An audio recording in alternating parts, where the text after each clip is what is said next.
Greetings, everyone. Pete Pardo here from Sea of Tranquility. Welcome to day 15 of our back to school month. That's right, it's September 2022, 30 days of September as all the kids are going back to school.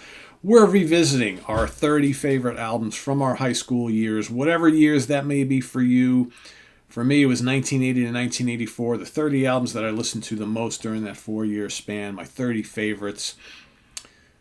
Again, these albums don't have to have been released during that time period, but they're the ones that you listen to the most whenever you got them. So, again, 1980, 1984, this particular album came out just before I went back to school, or I went into high school for the very first time as a freshman, 14 years old. August 18th, 1980, this album was released, and it came out on the Atlantic Records label, produced by the band and Eddie Offord. Of course, I'm talking about Drama by Yes. This is the first Yes album I ever got, believe it or not. And I'm trying to think, what prompted me to buy this, because I had never listened to Yes before. Sure, I heard Roundabout and seen All Good People on the radio, but was never a Yes fan. Wasn't even really much of a prog fan at the time. At the time, I also had Duke by Genesis. I had a couple Kansas albums. I had a couple Styx albums. That was probably as prog as I got at the time. But I think it was this album cover, right? Because I remember it was new, and I remember seeing it in the store and thinking, oh, look at that. Yes. Yeah, I kind of know those couple of songs, but I'm going to give it a try.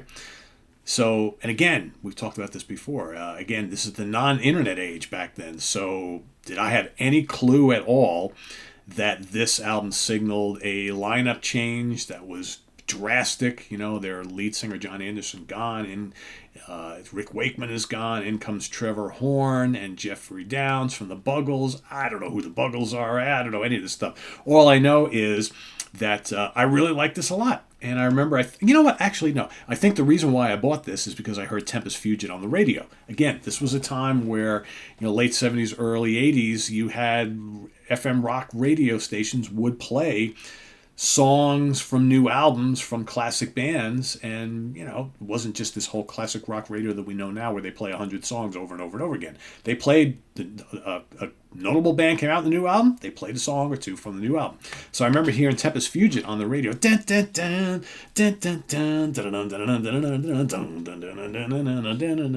I remember thinking, holy crap, that bass playing is amazing. I love this song, right? So I said, let me go out and buy this. So, and then, you buy it, and you got Machine Messiah, which kicks it off, which is pretty heavy for Yes. And thinking, wow, this is right up my speed. You get White Card, Does It Really Happen? Got tons of grooves. Into the Lens is great. Run Through the Light, I absolutely love that song as well. It's kind of atmospheric, spooky, great bass playing on that.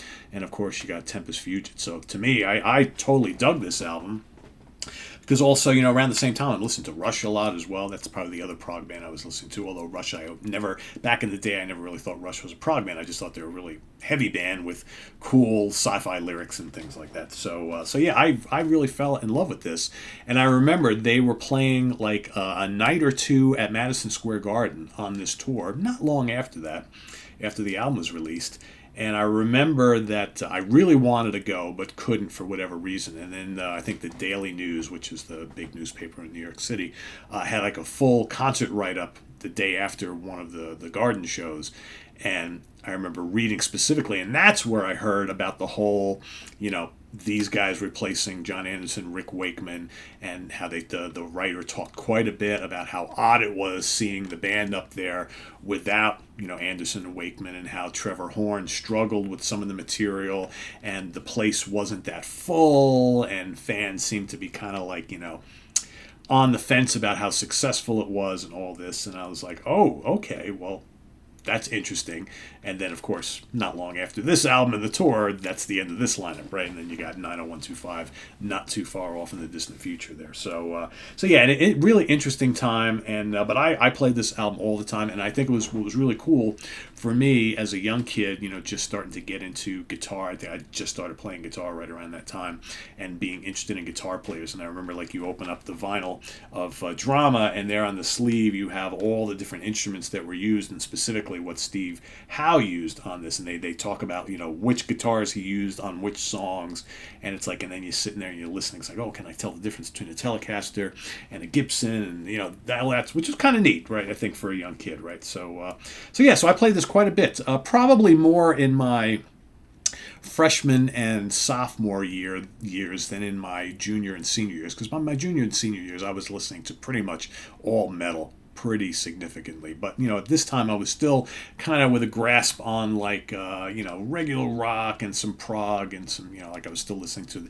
Eagles and Steve Miller Band and that sort of thing and Wings, but definitely starting to get into more heavier stuff by this time period. But yeah, that's why Drama has always held a really special place in my heart, because it's the first Yes album I ever bought, and it's really good. It's still really good. It holds up really well. A lot of Yes fans that I talk to who are longtime Yes fans nowadays look back at Drama pretty fondly, even though I think at the time it took a lot of crap from a lot of people because it was such a drastic change. You don't want to mess with those classic lineups, right? You don't want to do that. So, yeah, that is my pick for today, day 15. So let us know what you think of Drama down in the comments below. And let me just...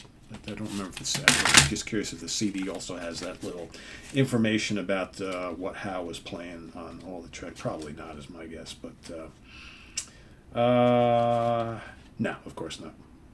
Yeah, that's all right.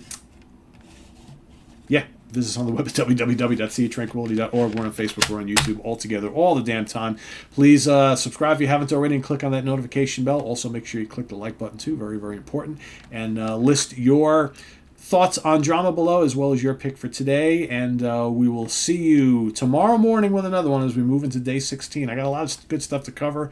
My list of what's left, now that we're at day 15 here, we're at the halfway point. I have on my overall list, I've been just I have like a list of like maybe, I think 25 that are left. And so it's going to be really challenging going forward to be able to squeeze all of them in somehow. But, like I did say, I'm not going to do more than 2 albums by one single band. So there may be a couple of bands that I easily have 2, 3, 4, or 5 favorites from this time period. So I may forego doubling up on any of those bands in favor of getting more of the other bands in. So it's a little more balanced for the month. So we'll see how that goes. But yeah, for today it's Drama. Tomorrow, we'll see. I don't even know what tomorrow is yet. I got to pick it yet. So we'll see you tomorrow morning with another one. As we look back, we're going back to school. We're looking back on our high school years, our 30 favorite albums from them. So take care. I'm Pete Pardo. Have a good one, everybody. Bye-bye.